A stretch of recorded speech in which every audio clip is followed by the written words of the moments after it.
This episode of the DJ Force X podcast is proudly sponsored by Fixed. Fixed is a fan and artist-friendly independent record label that specialises in hybrid electronic rock. It's home to the likes of Celduella, Blue Starly, I Will Never Be the Same, Richie Nix, The Algorithm, Voicians, CD Akira, and a whole bunch more. Check out their latest label sampler for just $1 at their official store, fixedstore.com. That's F-I-X-T store.com. Save 10% off your first order by using my coupon code FORCEX. That's F-O-R-C-E-X. They have loads of shirts, hoodies, stickers, posters, and many other accessories for all their artists, and this is available worldwide with fantastic international shipping rates to go with that. So head over to fixedstore.com and check them out. And don't forget, use my coupon code FORCEX.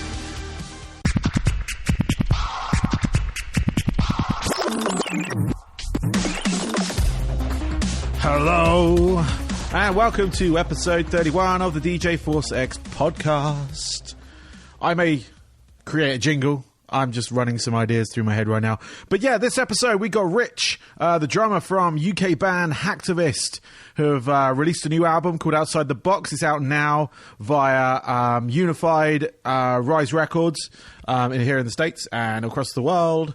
And yeah, we chat about the album, we chat about the formation of Hacktivist and all kinds of other stuff. They're kind of a Djent hip-hop crossover. So it kind of takes it to another level. From back in the day, it was just rock and rap crossing over. This is like a bit more of a progressive sound. And yeah, they're a great band. So go check out the album. Check it out after this podcast, or check it out now and come back to this podcast and hear Rich talk about it. But yeah, it was a great little interview. So yeah, enjoy that in a moment. I just want to recap a couple of things. Went to go see Skindred the other night. Fantastic. It was lovely seeing those guys.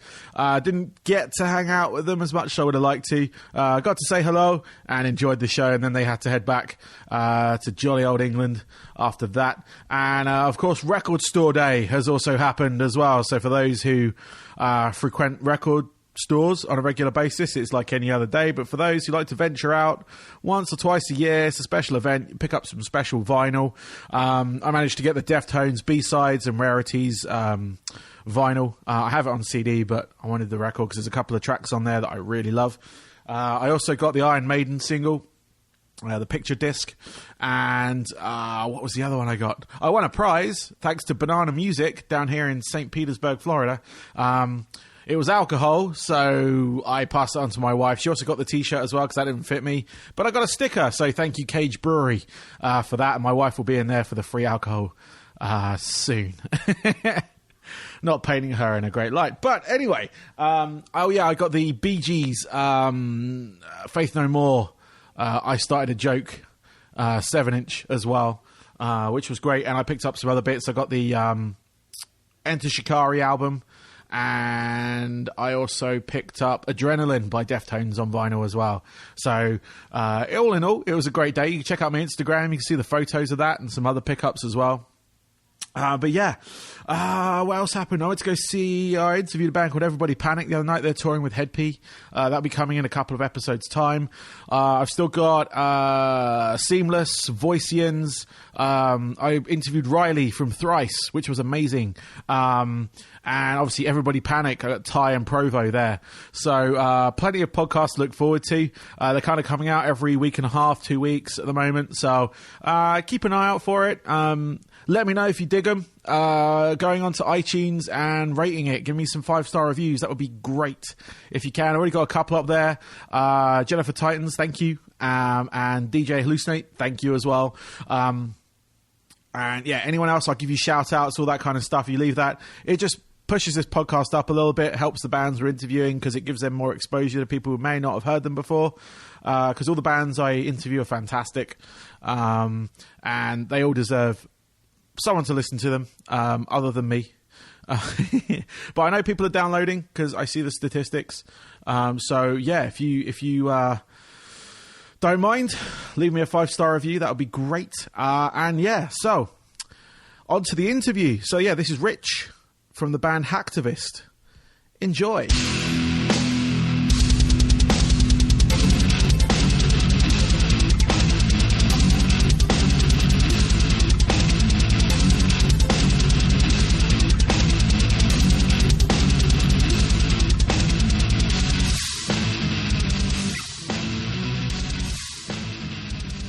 Welcome to this week's show. I've got a very special guest. I have Rich, the drummer from Hacktivist. Welcome. How's it going? Thanks for having me. Yeah, I'm good, man. Thank you. Thank you for doing this. How are you today? Yeah, feeling good. Cool. So, we usually start off most of my interviews. If you just want to give us some background on Hacktivist, because some of my listeners may not have heard of you guys just yet. If you want to just give us a little bit of background. Yeah, sure. We're a 5-piece. We do, I guess you could call it crossover music, kind of taking elements of progressive and technical metal and elements from the kind of hip-hop and UK grime scene. Putting it together, heavy vocals, clean vocals, rapping, guitars, grooves, everything. It's great fun. Nice. And how long have you guys been around for? The whole thing kicked off in 2011, actually. It started off, it was just kind of a side project thing of our guitarist, Tim. He was kind of between projects and between bands and stuff, and he was just doing some bits and pieces.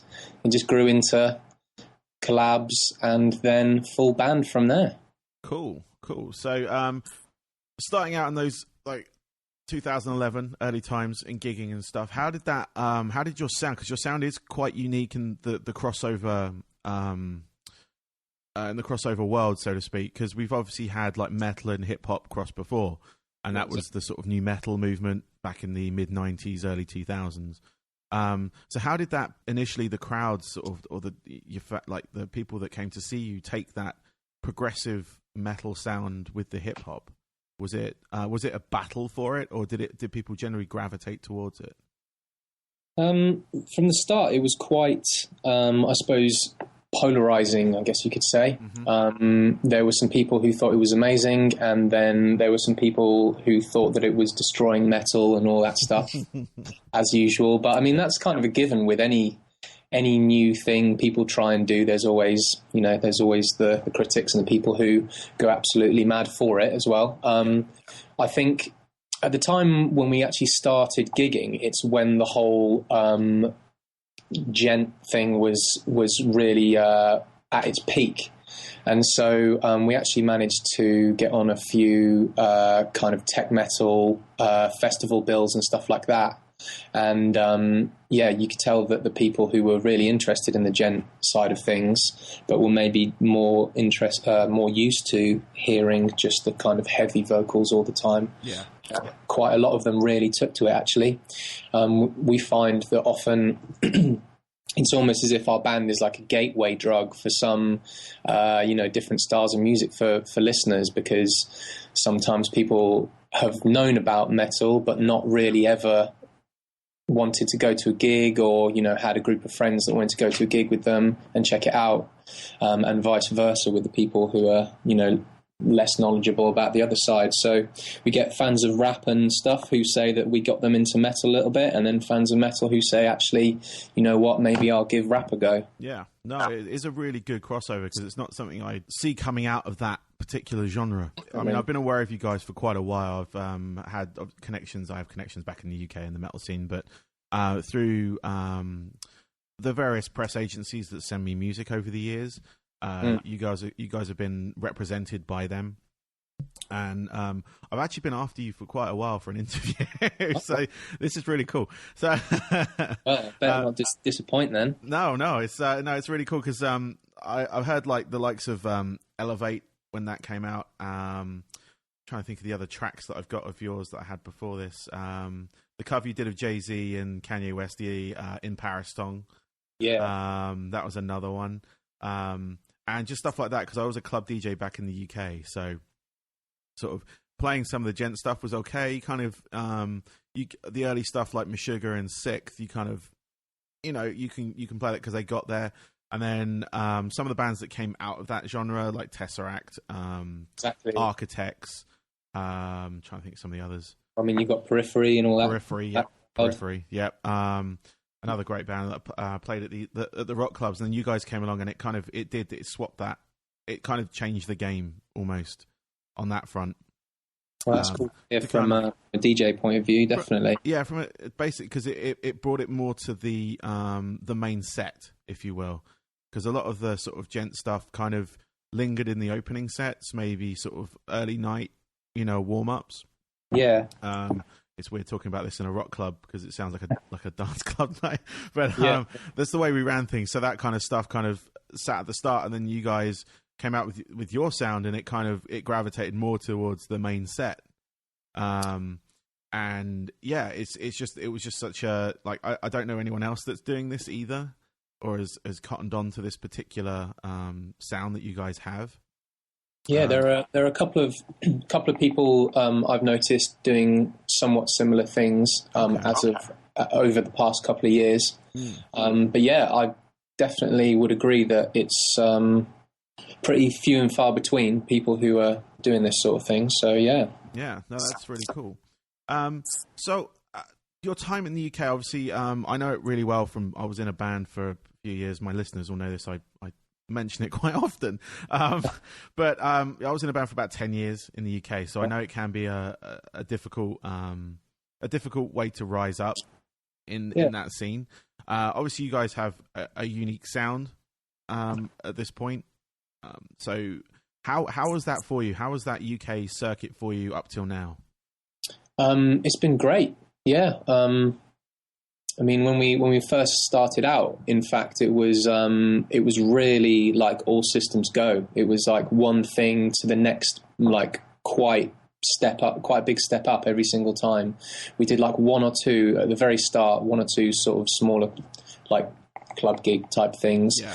Then pretty much our third or fourth gig was like going off to, as I was mentioning before, like off to some of these tech metal festivals and stuff, and we're talking like gig 4 for a band that's been playing a short while. So it was really good. It was great. It was like going from one thing to taking the next step and the next step after that, and then at the beginning I think it really took off quite quickly because there'd been so much of a buzz from when the band was much more of like an online unknown thing. Yeah.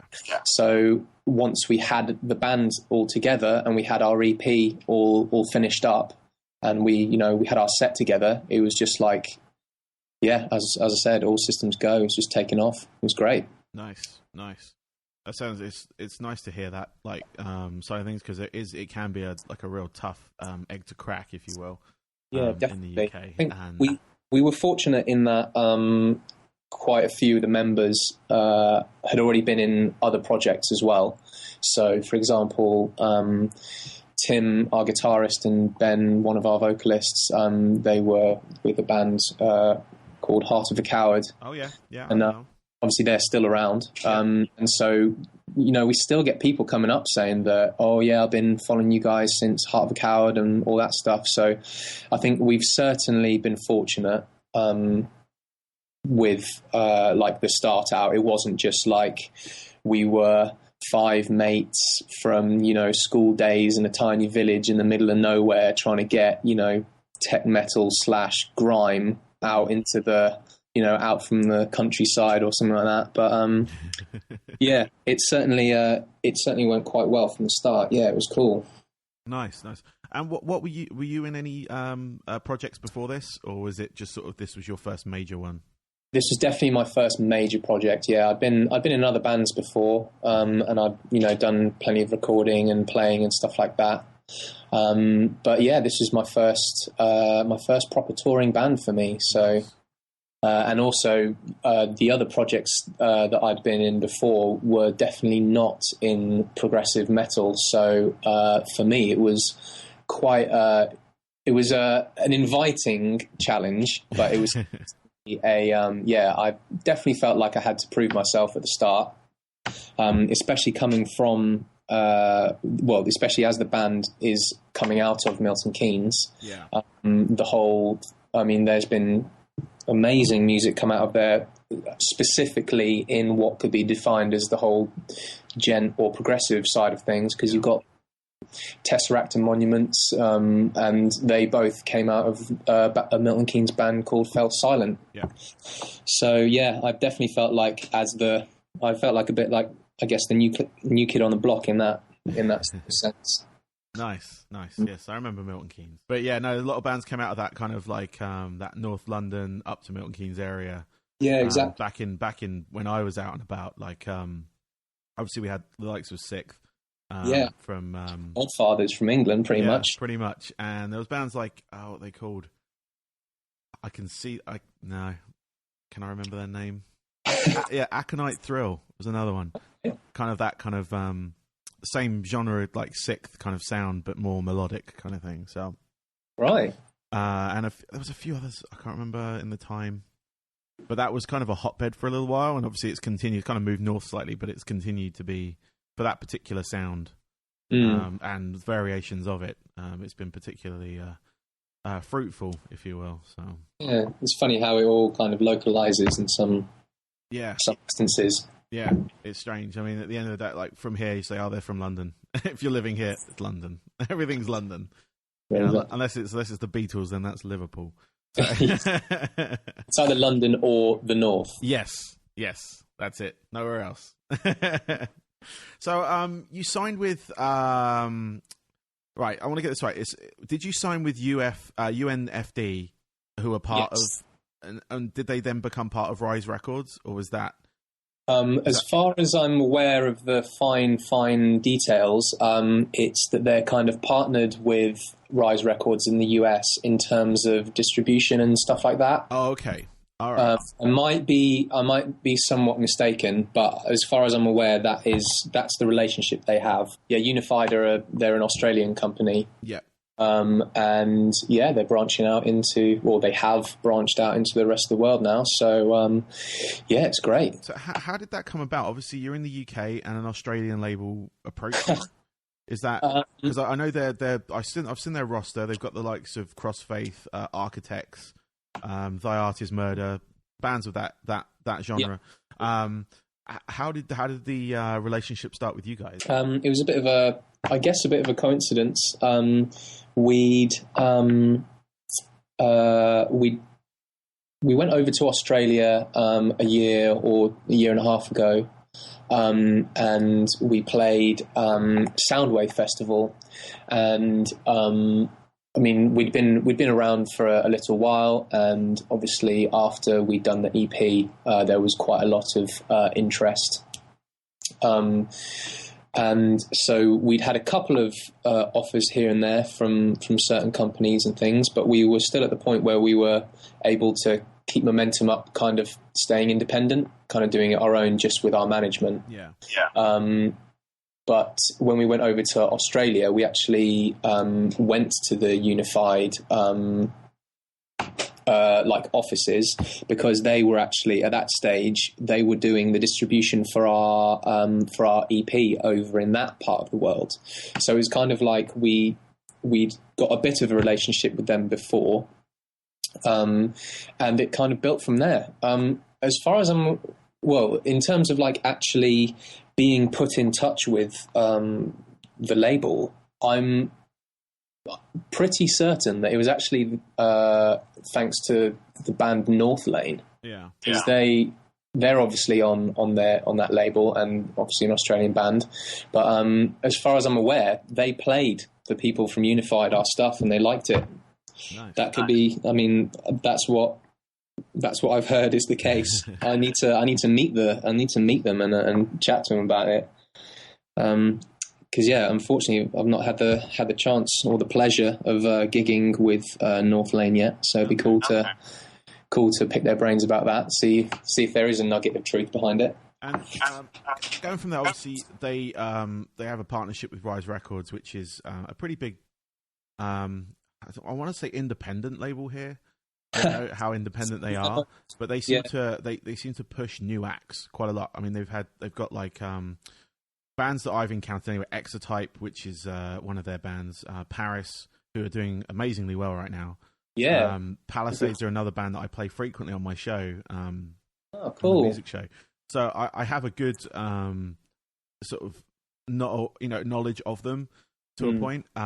So what are their? Do you know if they have any plans for you to come over here to the US to maybe tour or do? Because they seem to like their bands seem to just constantly tour. Every time I'm looking at some of them, like Palisades, they're constantly on tour. I've been trying to nail them down for an interview, but they're just constantly out on the road. So, I'm not aware of a concrete plan to get us over to the US, like in the immediate future. The fact that we've never been over, I would definitely think that that's going to be a plan. I mean, we've got to get over to the US anyway, regardless. And the fact that we have a relationship, and we're being put out there by Rise. I think that it's got to happen. I think we probably just need to make sure that it's the perfect moment to do so.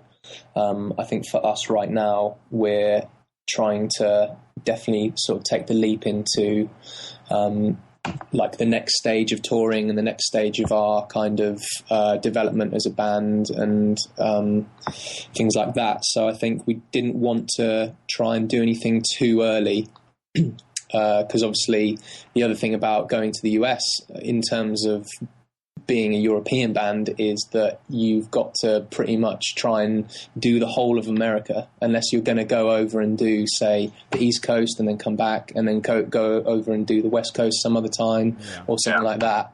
But it's a bit of a pitfall for European bands. If you do it too early, the chances are you might end up kind of shooting yourself in the foot by doing gigs and traveling that's just going to make your band go bust. And you obviously get a good fan base out there, but maybe you come back and it's going to be a bit of a recovery is needed. So I think we wanted to make sure that the opportunity is going to be perfect. So it's like the perfect time, perfect opportunity. But we've got to go over there. Yeah, because I recently saw the announcement for the one festival I think you'd be great on would be the Vans Warped Tour, which obviously that's kind of like a golden egg for a lot of bands. But I just saw the announcement for that, and I thought of you guys because a lot of Rise Records bands play that festival and tour it, go out and tour it. It's like perfect for Rise Records bands. Like obviously you've got Of Mice and Men and like Memphis Mayfire, they're like almost a staple part of that festival these days. And there are a few British bands doing a few legs of it this year as well, which is kind of nice to see. So it's the more established bands like Bullet for My Valentine and I think Bring Me the Horizon as well are playing it. So they're kind of like a bit more established on the British front. But it's it's just a festival I thought I could see you guys on. But obviously, the package has to be right for you guys to come over here. Exactly. Because I've seen Tesseract come through here a couple of times. They have. Not actually able to actually go see them, but I've seen their tour dates announced, and I wanted to go see James and stuff, who's their guitarist. And it was it's nice to see that, and obviously there's bands like Bullet who are doing okay here. They've got their own run of shows, but Enter Shikari, obviously, you guys have a good relationship with as well. They've come through a couple of times. They're playing the kind of sort of mid-sized venues, if you will. So the sort of like mini theaters, stuff like that. And I mean, you've got Neck Deep as well, who are another UK band. Doing their pop punk thing out there. It seems like they're just raging. They blew up. And Young Guns are another one that have seem to have taken here as well. All right, cool. So they get a lot of radio play and stuff like that. So it's I turn on the local rock station, and it's owned by Clear Channel, but it's kind of occasionally you get to hear bands from the UK, which is always good by me. So it's of home for you. It is just a little bit. Kind of seeing some people I used to know as well, which is nice because we've got Skindred coming here. Oh man, 3-4 weeks, and legendary them. They are, and they're playing a local venue down here in Tampa. And I see that they're playing with Soil. Yeah, that's it. Yeah, so they're doing like a 4-date Florida tour. So, but yeah, why not? Yeah, exactly. Why, if you can do it, why not? And yeah, it'd be good to see them because I haven't seen them in a good since I moved here, basically. So, and I gig with them quite a lot and book them a couple of times and stuff. So, well, you have to say hi from me. I will, from everyone from here. So, yeah, exactly. That's all good. So yeah, let's talk about your new album. It's called Outside the Box. It's out now on Rise Records and Unified. Yep. And yeah, let's talk about it. So, how long did it take to get the album together? Because I know tracks like Elevate got released. It must have been a few years ago, just as a free download. I think. Yeah, it was a while ago. Yeah, and that track's on the album. But like, how long did the rest of it come to take? You know, how long did it take to get together? Really, it was like it was a long work in progress. Definitely. I mean, quite a lot of that is down to the touring and stuff that we were doing at the very start, like I mentioned, how it was all kind of like onto the next thing immediately. So we didn't have very much time to really be sitting down and thinking about getting the next offering after the EP and stuff like that. So yeah, it was pretty slow but sure. And I think once we got the majority of the album together, we then actually sort of wanted to take a little bit more time, seeing as we weren't, in some cases we were, and in some cases we weren't rushed to put it out. I mean, obviously it had been ages since the EP, but in that same respect, because it had been a while, we kind of had a bit more time to play with if we wanted it, I guess. Yeah. And so, yeah, that was when we were able to really sort of make sure that all of the things were perfect in our eyes. And yeah, I mean, I think for everyone in the band, it's like there's no filler tracks. It's all just, yeah, all big tunes, really. Yeah, no, I was going to say, I love the whole album. I was trying to pick out a couple that kind of stood out, but the whole album is actually a solid piece of work, which is a rarity, to be honest with you, these days, because there's a lot of albums where I can pick the 1, 2, maybe 3 tracks and not so fussed about the others. But this whole album, I mean, I've been sort of rotating a couple of tracks on my show. I think I played Hate on the last show, played Taken before that. I played Elevate back when that came out. And you know, and yeah, there's just it is a solid piece of work. It's like, is it 12? Yeah, 12 tracks. Yeah. It is a really good album. I'm really enjoying it. You've got a few guests on it as well. Obviously Taken, which I think is your current single. Yes, that's the one we released just before the album, I think. That was with Rue from Enter Shikari. Yep. How did that collaboration come about? Because obviously I know you toured with them as well recently as well. Yeah. We've had a really good relationship with Shikari for quite a few years now, because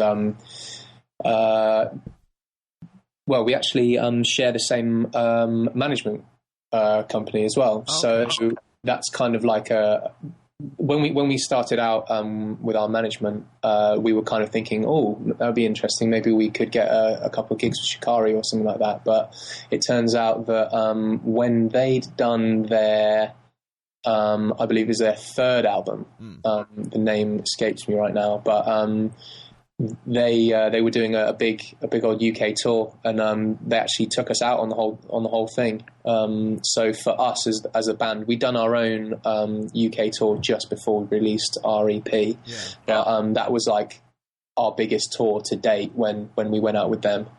So yeah, I mean, and so that's like what, 2012, 2013? Yeah, around that. Yeah, we'd obviously been on tours since with them, and then there was like the odd festival here and there, like we'd be on the same bill. Yeah. So yeah, I mean, at this stage, especially with the management links, it's just like we're all just great buds.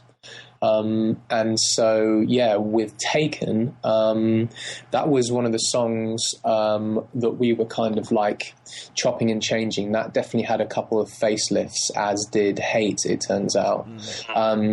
So we were kind of playing with a few different ideas with that. And once we kind of had an idea of the theme of what the song was going to be about and what the kind of feeling behind the song was going to be, we were thinking that we definitely needed like a real big epic chorus, and we floated a few ideas around of like maybe we could get a collab on that one. And yeah, Raoul was just one of the obvious choices. I mean, in our case, he's a massive band, and yet we can still pretty much call on him like without going through management.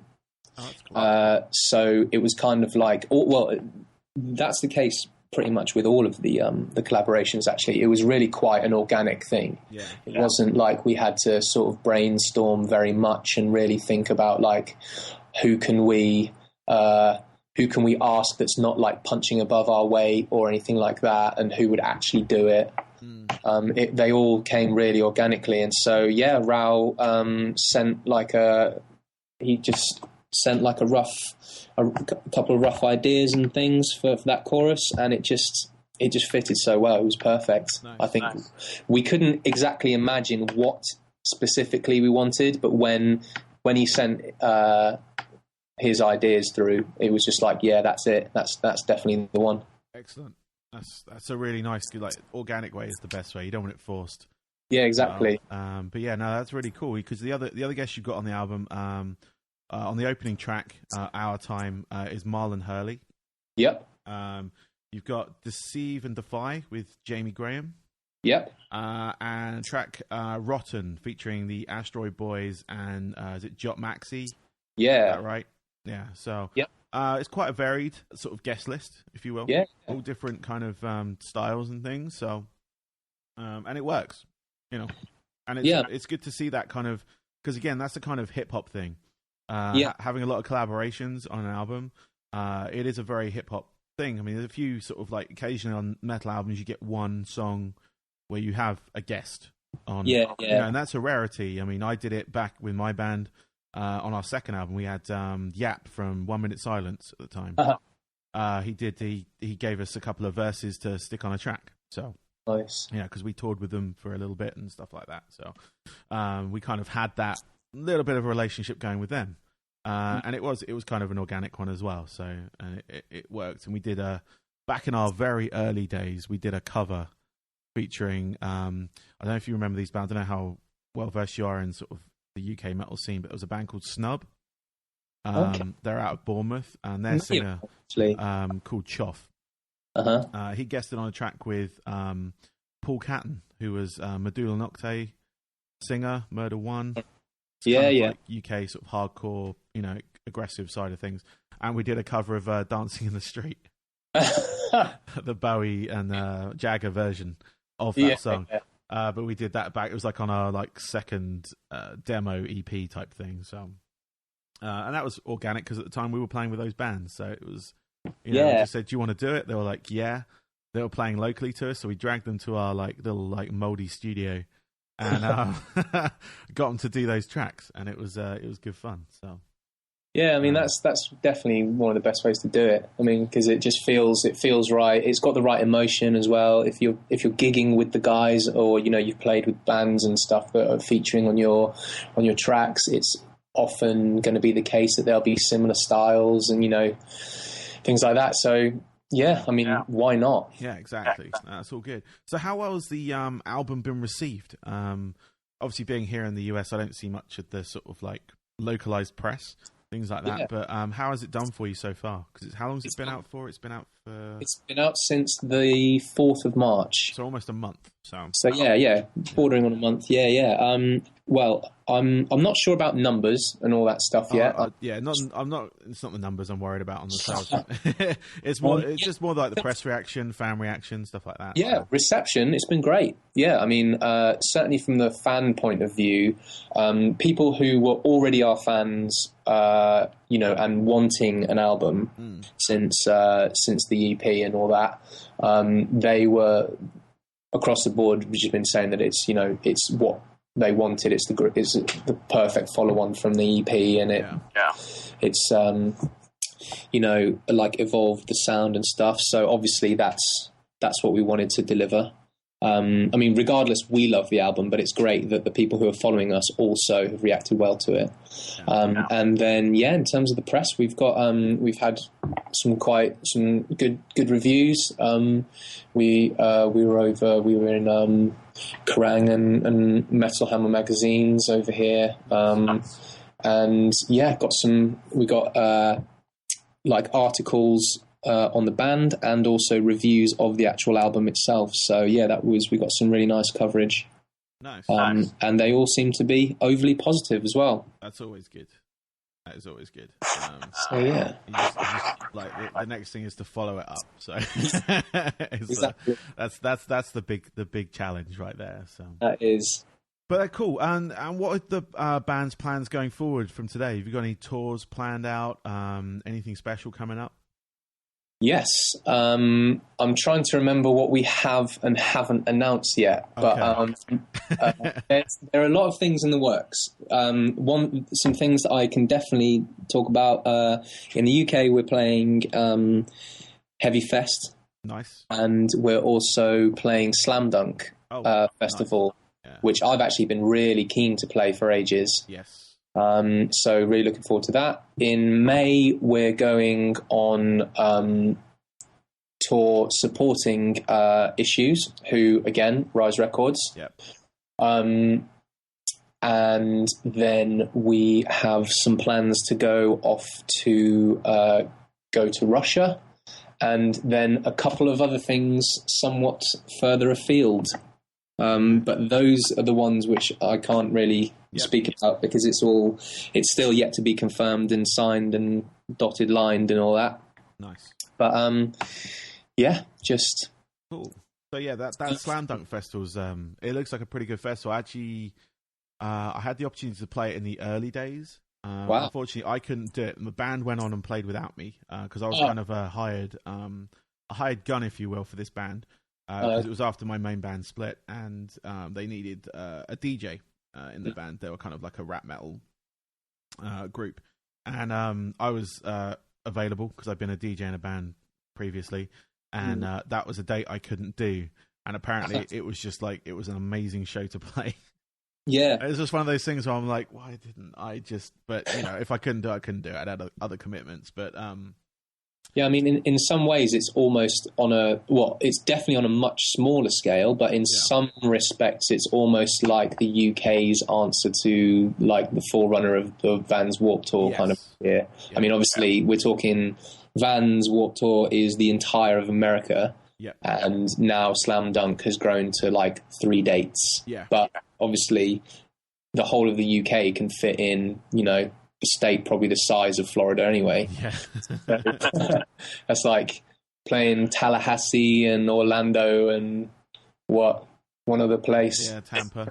Yeah. It's no, it definitely does feel that way because I've seen it like evolve from that one date in London at one of the random kind of venues in London, and then kind of like grow to where it is now. You say it's like 3 dates. It's like London, Leeds, and it's Hatfield, Birmingham, and Leeds. Yeah, so it's going that way, and I hope it does because the UK does miss that Warped Tour because it used to come through. It used to be part of Reading Festival. Oh right, there was a Europe Warped Tour that we were on actually a year or so ago. But there was I'm pretty sure it was the one date in the UK. Yeah, and it was like. Off to Europe. Yeah, they used to be the punk day at the Reading Festival back in when it was just Reading Festival, not Reading and Leeds. Yeah. The Vans Warped Tour stage where it was just like one stage in a tent, and I saw some great bands on that because it was independent from the festival. It had its own run of headliners. It was in the festival, but it was it was managed by Warped Tour. So bands like I was trying to think of the bands that played. Probably things like No Effects, things like that kind of came through with all the classics. Australian band called 28 Days, which I really sort of gravitated to, but they're unfortunately no longer. But they were a great band, sort of like kind of punk hardcore type thing. So, but it definitely does miss that kind of festival because we had like Ux Fest as well. I don't know if you're aware of that festival. No. It used to be in Uxbridge every year. It was Right. one of the youth centres, and it was an amazing festival to play. A lot of bands grew from it. A lot of bands played it. You had the Sixth played it in the early days, headlined it in the end as well, and just a whole host of bands sort of came out of that at the time. So it was like an all ages festival as well. Oh right, yeah. And that was the key for it, because it was available to the younger crowd who can't normally get into these shows. It was seeing those bands. I'm just trying to remember bands headline at Stamping Ground. Remember them? UK hardcore band.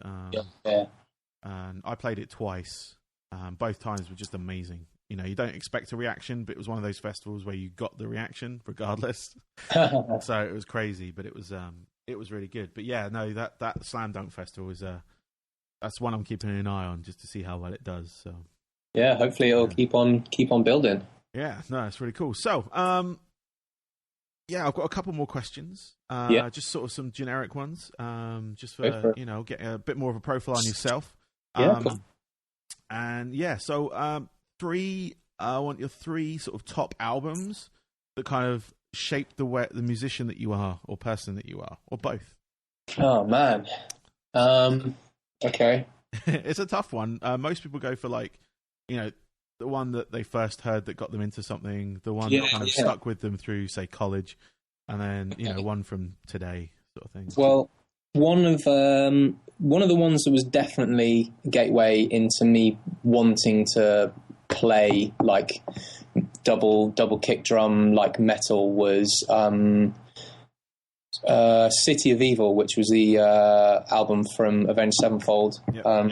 I remember I was in a band with some friends of mine at school. I was 15 or something, and my mate, who was the guitarist, lent it to me, and I'd previously, obviously, I'd heard Maiden and Metallica and all that stuff, but because none of my mates were really fully into proper metal that was current at that stage. That was my first taste of that side of things. So I think definitely City of Evil, that shaped me, and also their drummer, their first drummer, the Rev. He was just ridiculous. He was really musical as well. Because obviously at that stage there was the debate was always between people like Joey Jordison or Travis Barker in terms of the drum world. And I thought that the Rev had all the qualities of Joey Jordison, but more musical. Yes. So yeah, that's one. Let's see. I'm going to say Talking Book by Stevie Wonder. Okay. Because Superstition, I'm not sure whether or not that was the track that made me want to play drums in the first place back in the day. And obviously that's just a killer groove anyway. Definitely. And then one other album, would have to be something like Take Off Your Pants and Jacket by Blink, just because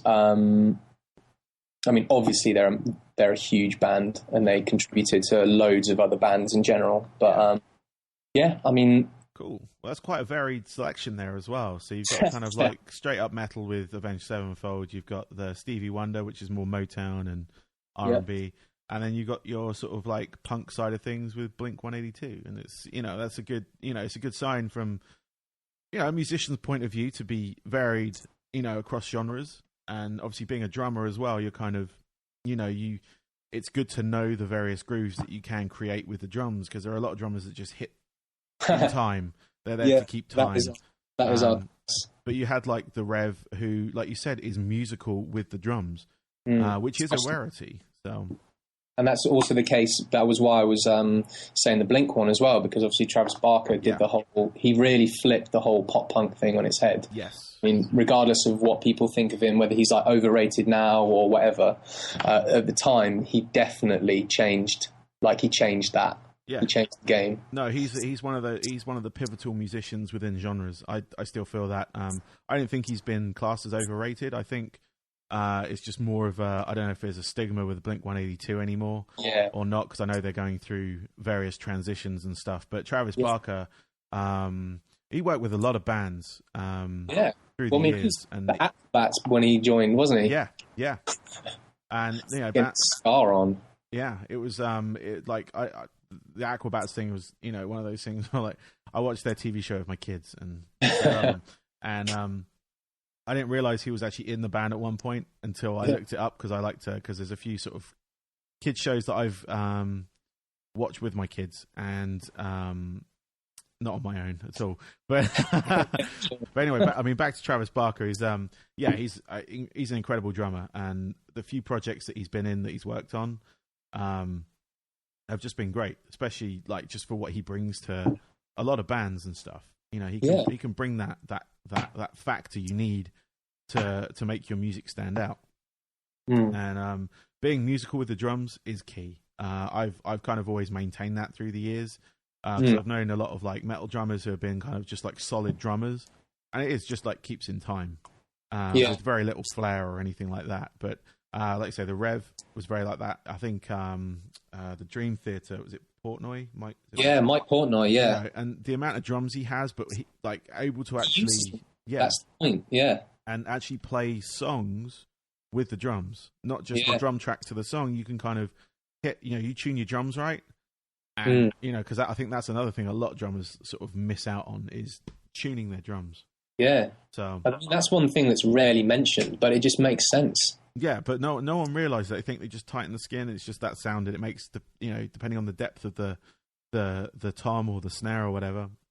Even down to the bass drum, if you can go really, really in depth into it. I mean, more when you've got a bass drum that resonates, for like things like jazz and stuff. Yeah, really can actually make a full on like a proper chord out of the different voices of the snare, two toms, and a bass drum.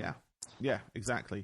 And it's just one of those things that I think is slightly missed on a lot of music these days, because there is a lot of oversampling as well of drums. Like in the studio, they'll put a sample, like the drummer's playing, but it's just used like they've got a drum sound, they want to have, and it kind of, that's what I feel takes away from a lot of music as well that I listen to these days. It kind of zaps the soul out of it, because you can go back and you can listen to some classic albums and you feel the music, and you listen to albums today that and it could have that, but it doesn't quite have that that sound to it, that extra, like, I don't know if it's a live sound, but it's kind of, you can almost tell if you've got a trained ear anyway, you can tell if it's a processed sound or not.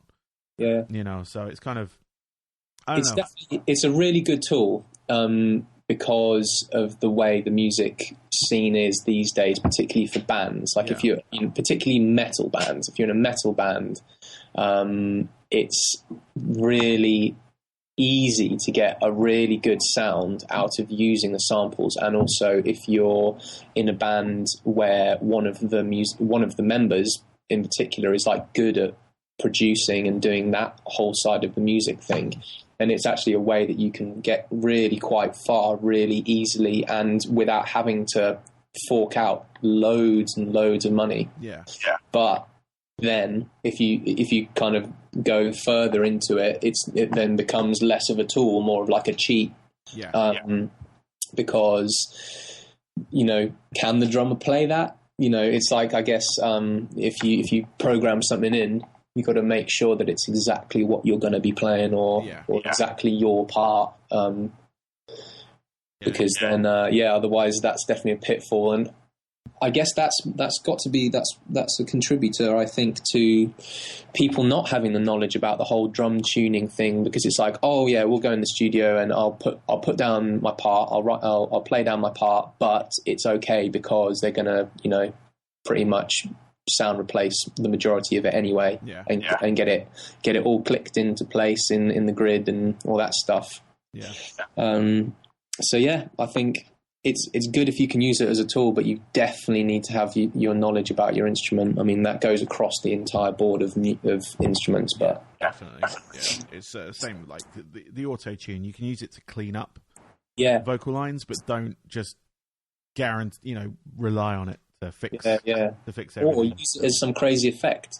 Yeah, there is that too, and a lot of people do that. But it's just not that I don't damn on people using it. It's just like you say, it becomes the way after a while, and it becomes the part of the work process. Whereas I feel a lot of these things were developed more for just tidying up recordings.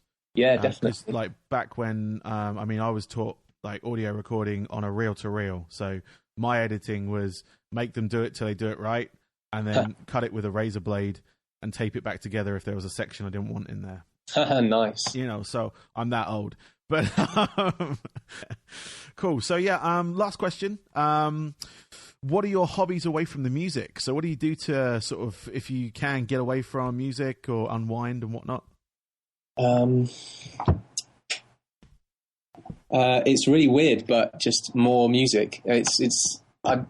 Music is both my hobby and my job and my career. Really, okay. I don't really play sports. I used to be into martial arts and sports when I was a bit younger and had a bit more time.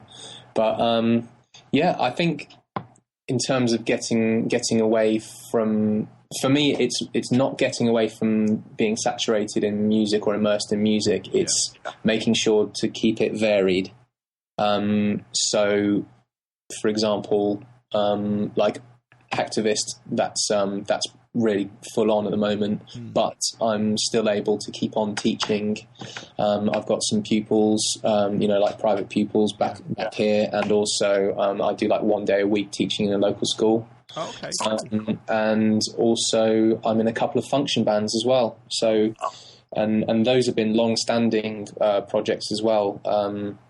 Like one of the function bands I'm in, I've been playing in since I was in sixth form, still at school, back when I was like 17, 18. Nice. We stayed together as a group. So, I think for me, I don't really have too many hobbies other than music. But it's just, different, always trying to get into some different side of music. Like if I'm playing a lot of metal, I'll be listening to a lot of jazz, or if I'm listening to a lot of jazz and playing a lot of jazz, I'll be practicing metal or hip hop, and just looking into who's new, or what haven't I delved into, and this sort of thing, just exploring. Nice. Well, that's really cool, because like a lot of say, I do ask musicians this, and quite a few of them say, I'm just doing music. That's it. I spend a lot of time in the studio, and like yourself, you're out playing in function bands and stuff like that, and you're trying out different genres, sort of keeping it fresh. Yeah. And there are some people that just say, I just go out for a run, or I play video games. Yeah. So, and that's all cool. So it's really good to know that you've made a career from being a musician, which is, again, it's kind of a rarity in today's market. It is. So it's kind of, and you're able to be versatile as well, and as a drummer, that's amazing, because you get a lot of drummers. I just play metal, and then I just play jazz. But it can be entwined. It can almost be there's not too much difference between the two. Yeah, definitely. Just the swing of things, So I mean, especially if you start swinging your metal, then you've got all of your jazz licks in as well. Yeah, you get that jazz Djent thing going on. Yeah. Cool. Well, Rich, thank you for your time. It's a pleasure. It was good talking to you. Yeah, it was great talking to you as well. Good luck with the album and the projects you have coming up as well, the tours and whatnot. And I hope to see you over here one day. Yeah. Thank you very much. Yeah, I'm definitely eager to get over to the US. Just whenever it happens, it's going to be full on. I'll keep an eye out. Obviously, I'm on the PR mailing list and stuff, but I'll keep an eye out local venues and stuff, see if you're coming through. So brilliant. Cool. All right, Rich. Well, again, thank you for your time, and have a good one. Yeah, you too, man. Take it easy. Bye bye. See ya. So there we have it. I'm not going to ramble too much on the end here. Just saying, check out my radio show Tuesday nights on Total Rock at 11 p.m. UK time, 6 p.m. East Coast right here. And on Saturdays on the mix.fm, that's mixx.fm, midnight Eastern time, about 5 a.m. UK time if you're up that late. And you can work out your time zone accordingly for those. Or it's on demand on mixcloud.com/DJ Force X. Go listen to it, go stream it, leave some comments, all that kind of stuff. So anyway, until next time, this is DJ Force X out.